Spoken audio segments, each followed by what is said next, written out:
Kapisan. Pababa na kami sa area. Kasama natin si Ilo, tsaka si EJ. Ayan, ito po yung kanilang railings.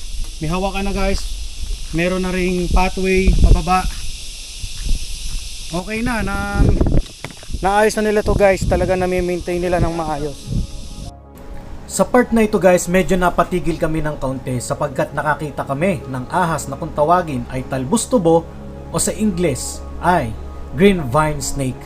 So mag-iingat kayo guys pag dumadaan kayo dito. Make sure na aware pa rin kayo sa paligid nyo para hindi nyo sila basta-basta nahawakan or natatapakan. Guys, nandito na tayo ngayon sa spot.